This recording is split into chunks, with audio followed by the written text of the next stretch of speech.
তো বন্ধুরা, সুন্দরবনের বনজীবীদের সাথে বারে বারে যে মর্মান্তিক ঘটনা ঘটছে, তো তেমনই একটি মর্মান্তিক ঘটনা আজকের ব্লগে আপনাদের কাছে তুলে ধরব। তো বন্ধুরা, আপনারা পুরো ভিডিওটি দেখতে থাকুন। নমস্কার বন্ধুরা, me and my twin baby চ্যানেলে আপনাদের সবাইকে স্বাগত। তো বন্ধুরা, আশা করি আপনারা সবাই খুব ভালো আছেন আর আমরাও ভালো আছি। তো বন্ধুরা, আজকের ব্লগটি শুরু করছি এখন থেকে। বাবা, তাহলে আমরা এখন কোথায় যাচ্ছি? আমরা এখন যাচ্ছি সেই মৎস্যজীবীর বাড়ি, মৎস্যজীবী সন্তোষ মণ্ডল, যার নৌকাতে সেই দুর্ঘটনা ঘটেছিল। তারা 3 জন গিয়েছিল, কিন্তু একজনকে আর জঙ্গল থেকে ফেরত নিয়ে আসতে পারেনি। সেই মর্মান্তিক কাহিনীটা তার কাছ থেকে আমরা সরাসরি শুনব, সেই জন্য ওদের বাড়িতে যাচ্ছি। আর এই ধরনের ঘটনা প্রতিনিয়ত ঘটেই থাকে সুন্দরবনে। সেই সুন্দরবন গভীর জঙ্গল, কালো আঁধারি বন, যেখানে সূর্যের আলো সহজে প্রবেশ করে না। সেই জঙ্গলের মধ্যে আছে রয়্যাল বেঙ্গল টাইগার, আর মৎস্যজীবীরা মাছ কাঁকড়া ধরার তাগিদে সেই জঙ্গলের মধ্যে যায়। এখানে কোর এরিয়া এবং বাফার এরিয়া আছে। কোর এরিয়ার মধ্যে মাছ কাঁকড়া বেশি পাওয়া যায়। অনেক পরিবার কোর এরিয়ার মধ্যে থাকে, আবার অনেকে বাফার এরিয়ার মধ্যে থাকে। কিন্তু দুর্ঘটনা ঘটতেই আছে, যার ফলে সুন্দরবনে বহু মানুষ বিধবা হচ্ছে এবং পর্যটকদের কাছে এই বিধবা পাড়া আখ্যা পাচ্ছে। কিন্তু আসলে কেন বিধবা, কেন সুন্দরবনের দেখে না? যদি তাদের এখানে অল্টারনেটিভ লাইভলিহুডের ব্যবস্থা থাকতো, তাহলে এই ধরনের মানুষরা তারা পরিবার নিয়ে সুখে স্বাচ্ছন্দ্যে সংসার জীবন যাপন করতে পারত। কিন্তু সমস্ত পেটের টানে সব কিছু উপেক্ষা করে তাদেরকে জঙ্গলে যেতে হয়। এই জঙ্গল থেকে অর্থ উপার্জন করে তাদের জীবিকা নির্বাহ করতে হয়। আমরা এখন সেই সন্তোষ মণ্ডলের বাড়িতে যাচ্ছি। সেখানে গিয়ে সেদিনকার যে ঘটনাটা ঘটেছিল সেটা আমরা তার কাছ থেকে সরাসরি শুনে নেব। হ্যাঁ, আমরা এই এসে গেছি, তাদের বাড়িতেই ঢুকছি। বাড়ির মালিকের নাম সন্তোষ মণ্ডল। ওদের বাড়িতে আমরা এখন যাব এবং সন্তোষ মণ্ডলের কাছ থেকে সেদিনকার যে বাস্তব ঘটনা কি ঘটেছিল, সেই মর্মান্তিক দৃশ্যের কথা আমরা তার মুখ থেকে এখন জেনে নেব।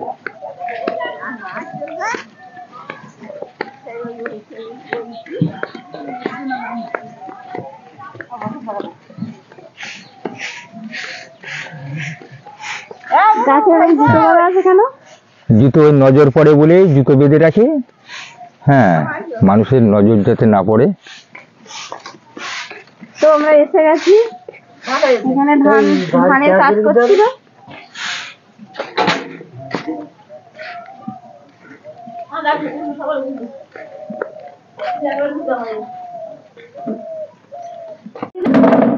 এই যে ড্রেনটা আছে, জল নিকাশি ড্রেন ছোট্ট করে, এই ড্রেনে সন্তোষ মণ্ডল আটল পেতেছিল মাছ ধরার জন্য। সকালবেলা আটলটা তুলে দেখে যে দুটি গোকরো সাপ, বেশ বড় বড়, মানে 6-7 ফুট দৈর্ঘ্যের, সে বড় বড় গোকরো সাপ দুটো আটলের মধ্যে আছে। তারপরে আমরা আবার বন বিভাগে সংবাদ দিলাম। বন বিভাগ থেকে বনকর্মীরা এসে সেই সাপগুলো ধরে নিয়ে আবার জঙ্গলে ছেড়ে দিল। জল নিয়ে এসছে কেন? বাবা, এটা একটু বলে দাও। এটা আমাদের একটা কালচার, যে কেউ কারো বাড়িতে গেলে, আত্মীয় কুটুম্ব বাড়িতে গেলে তাদের পা ধোয়ার জন্য জল দিতে হয়। হ্যাঁ, তারা সেই জলে পা ধুয়ে তারপরে আসনে বসে। এটা একটা পৌরাণিক কালচার, বাপ ঠাকুরদের আমল থেকে চলে আসছে। এটাকে গাড়ু বলা হয়। তো আমরা সেই মৎস্যজীবীর বাড়িতে চলে এসেছি। এই যে উনি আমার পাশেই বসে আছেন। তো এখন ওনার মুখ থেকেই পুরোটা আমরা শুনবো। তো আপনারা পাশে থাকুন, সাথে থাকুন, ভিডিওটি দেখতে থাকুন, স্কিপ করবেন না। আচ্ছা, তোমরা যে জঙ্গলে যাও, তো জঙ্গলে না গেলেও সংসার চলে না, যেতে হয় বাধ্য হয়ে পেটের টানে। তো একটা নৌকাতে তোমরা কজন গিয়েছিলে সেবারে? 3 জন। 3 জন গিয়েছিলে। 3 জন কি ছেলে না? একটা মেয়ে আর 2 জন ছেলে। ও, 1 জন মহিলা আর 2 জন পুরুষ। 3 জন। তো 2 জন পুরুষ, 1 জন মহিলা, 3 জন ছেলে। তো 3 জনের মধ্যে নৌকায়, যেটা নৌকার পাছার দিকে যে বোটে নিয়ে বসে, আর সে কে ছিল? সে আমি ছিল। আচ্ছা, কারণ পাঠশালার দিকে হুম। সবচেয়ে ভয়টা বেশি জঙ্গলের মধ্যে, আমরা এ পর্যন্ত যা জেনে এসেছি। তো সেদিনের ঘটনাটা কি ঘটেছিল? কখন বেরিয়েছিলেন? আর না, ও খালটা জলের তো একটু কম ছিল। খালটার নাম কি? ওটা হচ্ছে তোমার এই তাহলে ঝিলের যে মানে সারি গাঙ্গুলি আছে, সেই সারি খালের মধ্যে। হ্যাঁ, তো সেটা কটার দিকে ঘটেছিল? 8টার দিকে। সকাল 8টার দিকে। হুম। তো তখন তোমাদের নৌকোটা কি পজিশন ছিল? মানে আমরা সকালে জোয়ারেতে একটু দেরি আছে, তো সেখানে আমরা তো চাটা করে খাইয়ে তার উঠবো, জল পাড়াপাড়ি হোক। জল পাড়াপাড়ি না হলে আমরা খালে উঠি না। তো পাড়াপাড়ি জল হইলে দুটো দিলাম, দিয়ে 8টা 10টা ছাড়া গেছে। পরে দেখি যে একটা শব্দ হলো, কি শব্দ আছে উডুকু যা বলার সময় নৌকাটা এইখানটা তোমার এই ফুল গাছটার এখানে এত দূর, এত দূর ধুলো দিয়ে তো তাহলে খালে যাবো, মানে খালে যাবো তো, খালের মধ্যে যাবো তো দুলোটা দিয়ে খালে যাচ্ছে। মানে কাঁটার যে থোপাটগুলো যেটা দিয়ে যাচ্ছে সেটা দিয়ে এমনি 20 ফুট দূরে। ও ছিল কোনো দূরে ছিল, তো 20 ফুট দূরে। তা ওখান থেকে ও জায়গাটা বেশি একটু প্রসারও আছে, জায়গাটা প্রসারও আছে, বড় আছে, চওড়া আছে। উডুকুন যে বলার সময় ওখান থেকে ও ছিল ডরায় আর মেয়ে ছিল গলিতে, আমি পাশায়। উডুকুন বলার যে সময় একদম জাম দিয়েছে, একবার সোজা ও ধরেছে, একদম গলাটা ধরে হুড়কে পড়ে গেছে, জলে পড়ে গেছে। মানে ও তো নৌকায় ছিল দাঁড়ি। হ্যাঁ, নৌকা। যাকে ধরেছিল তার নাম তো দাড়ি মন্ডল। তো দাড়ি মন্ডল নৌকাতে বসেছিল, নৌকার মাঝখানে যেটাকে ডরা বলে সেই ডরাই ছিল। বাঘটা জাম করে ওই ডরায় ওকে ধরে জলে ফেলে দিল, জলে পড়ে ওয়াও পড়ে গেছে। মানে বাঘও জলে পড়ে গেছে, গলি তো ওয়াও পড়ে গেছে। আর যে গলির মাথায় যে ছিল যে মহিলাটা, সব পড়ে গেছে, ওয়াও সব পড়ে গেছে। যাওয়ার পরে আমি বলতে কিরম হলো, আমি আর দেখতেছি না, লুকের তলায় পড়ে গেছে। এর মধ্যে মাইয়া হিসেবে তাহলে মজে ধর, তো ওই বাঘের গাড় দেয় আছে ওই বাঘের ঘটনা, যে বাঘ যাকে টার্গেট করে সেইটাকেই ধরে রাখে, সাইডের দিকে বেঁচেটা তাকায় না। না, ও তো হালকা, কারণ লক্ষ্যভ্রষ্ট হয়ে যায়। ও তো হালকা, আর মেয়ে তো মোটা, তো মোটা দিকে তো ধরতে পারে। পাশাপাশি এরকম তুমি পাশাপাশি পাশাপাশি একটু কাছাকাছি ছিল, সব দুজনেই একটু কাছাকাছি ছিল। তা জাম দিয়ে তারপরে আমি মাইয়ে তুলে নিয়ে দেখি ওর জাম দিয়ে উপরে উঠে গেছে, মানে ও জলের থেকে ধরে নিয়ে একদম জাম দিয়ে উপরে উঠে গিয়ে জঙ্গলের মধ্যে চলে গেল। হ্যাঁ, ও নিয়ে চলে, ওই সে গলায় ধরে রেখেছি সেইবার ধরে রেখে তারপর আমি একটু লুকো কুলি গিয়ে দিকে নিয়ে গেলাম, নিয়ে একটু দেখি লক্ষণটা, তো দেখি যে গজারাচ্ছে যাতে তো হয়েছে, কিছু করা যাবে না। তা ও আর শুনতে না, নিয়েই চলে গেল, আর দেখা গেল না। শেষে ঘন্টাখানি দেরি করলাম, দেখি অনেক সময় অনেক কিছু হয়। ঘন্টাখানি দেরি করে সেখানে দেখলাম যে কোনো কিছুই নেই, কোনো কিছু পাওয়াই গেল না, কোনো কিছুই। তাই কি করবে, এবার চল লুকো ছাড়িতে যাই, আর আশেপাশে তো লুকো নেই যে দেখবো। তা ওখানে খালটা কম আছে, মেন খালগুলো যাই আমরা, এইভাবে ঘটনাটা ঘটেছে। কতদিন করে গিয়ে থাকতেন? ও 7 দিন 8 দিন 6 দিনও নেই। কতদিনের মাথায় হয়েছিল ওটা? ওটা গিয়ে একটি দিয়ে আবার চলে যাওয়া গেল, গিয়ে 1 দিন ধরবে, তারপর দিনই।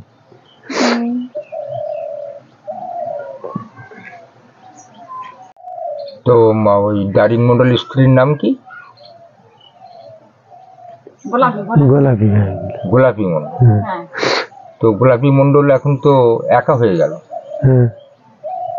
এটাই হচ্ছে যন্ত্রণা, যে স্বামী না থাকলে ছেলে মেয়েদের বিয়ে হয়ে গেলে তাদের আর দেখাশোনার করার কেউ থাকে না, এই অসহায় জীবনযাপন তাদেরকে কাটাতে হয়। তা আপনি কত বছর ধরে মানে এই জঙ্গলে কাজ। তুমি এটা কত বছর ধরে এই জঙ্গলে কাজ করছো? ও 8-10 বছর এই 8-10 বছর ধরে কাজ করছো। তারপরে ওই ঘটনার পর থেকে 2 বছর বন্ধ আছে। 2 বছর 2 বছর আগে ঘটনাটা ঘটেছিল, 2 বছর ধরে আর জঙ্গলে যাওয়া হচ্ছে না।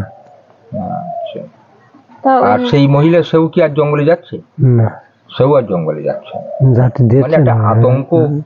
আতঙ্কিত হয়ে পড়েছে। এখনো তো উনি বলছেন, তাতেও তো মানে মানে ভয়ে ভয়ে মানে কণ্ঠস্বরটা হয়ে গেছে। কণ্ঠস্বর হয়ে যাচ্ছে, সেই দিনের কথা মনে পড়ে যাচ্ছে।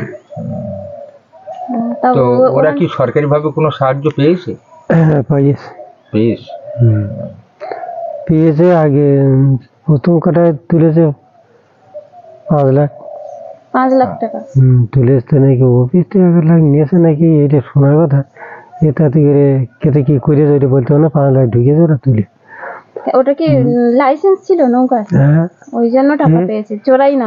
না না না, লাইসেন্স এরা পাশে গেছিল। যারা জঙ্গলে যায় তারা 2 রকম ভাবে যায়, একটা পাশে পাস করে যায়, আর একটা পাস না করে চুরি করে যায়। সেইগুলো টাকা ওঠে না। আবার জঙ্গলে যারা পাস করে যায়, তারা যদি প্রমাণ পায় যে বাঘে ধরেছে, তাহলে গভর্নমেন্ট তাদেরকে একটা টাকা সেখানে মতো ভাবে ওরা একটা 5 লাখ টাকা পেয়েছে। ইনকোয়ারি যায়, আবার সে খালে আবার যাবে গিয়ে ইনকোয়ারি করবে, তারপর সেই জায়গায় ফরেস্ট ডিপার্টমেন্ট। আর আবার একটা ঘটনা আছে, ইনকোয়ারি করবে। আবার একটা ঘটনা আছে, তোমাদেরকে জঙ্গল তো 2 ভাগ আছে, একটা বন্ধ এরিয়া আর একটা ছাড়া এরিয়া। আর একটা কিন্তু কোল এরিয়া তো দেবে না। কোর এরিয়া, সুন্দরবনের জঙ্গলে কোর এরিয়া 1330 বর্গ কিলোমিটার জায়গা, আর 1255 কিলোমিটার জায়গা বাফার এরিয়া। এই বাফার এরিয়ার মধ্যে মাছ কাঁকড়া ধরতে গেলে, সেখানে যদি কোনো বিপদ ঘটে, তাহলে সরকার সেই জায়গার জন্য সরকার একটা টাকা সেই পরিবারকে দিয়ে দেয়।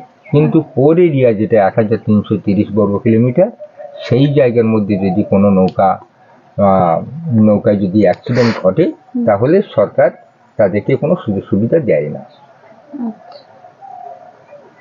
তাহলে এখন মানে গ্রামের ভিতরে কাজকর্ম করে আর সংসার চলছে। এখন এই কৃষিকাজ, কৃষি শ্রমিক এই করেই চলছে। বয়স তো কম হয়নি, বয়স তো যথেষ্ট হয়েছে, দেখতে পাচ্ছি 70-এর কাছাকাছি বয়স। 70 পেরিয়ে গেছে। আচ্ছা, এখানে এই হচ্ছে তাদের রান্নাঘরের উনুন, কাঠের জ্বালনি আছে, এই যে গাছের ডালপালা এটা দিয়ে আর এই যে গাছের পাতা দিয়ে বারান্দাটা ঘেরা করা আছে এটা, আর এই খড়ের চাল, এরকম একটা হচ্ছে তাদের জীবন জীবিকা। গ্রামের অধিকাংশ পরিবারগুলি এরকম কাঁচা বাড়ি, খড়ের ছাউনি, এরকম বাড়িতেই তাদেরকে বসবাস করতে হয়। সুতরাং দারিদ্র তাদেরকে প্রতিনিয়ত করে করে খায়, এবং দারিদ্রের সাথে লড়াই করে জীবন জীবিকা নির্বাহ করতে হয়। ওনার মুখ থেকে সবকিছু শুনলাম, এবার আমরা সুপারি আমার খুব কমই বলবো, আমার আর কিছু বলার ভাষা নেই। এই বাইরে থেকে ঘরের দৃশ্যটা দেখা যাচ্ছে যে খড়ের চাল, এবং বর্ষা খাওয়ার পরে চালগুলি কি কেমন হয়ে গেছে, খড়গুলো একদম পচে গেছে। এবার আবার এই মরশুমে যে খড় হবে, সেই খড় দিয়ে এটাকে পাল্টে আবার ছাউনি হবে। তাহলে আমরা এখন আসি। তো বন্ধুরা, আমার আর কিছু বলার ভাষা নেই আজকের ব্লগে। সত্যি মনটা ভীষণ ভারাক্রান্ত হয়ে গেল। তো কি বলবো, কিছুই বুঝতে পারছি না। তো আপনারা সবাই ভালো থাকুন। তো আসছি নতুন ভিডিও নিয়ে আগামীকাল। তো ততক্ষণে সবাইকে টাটা।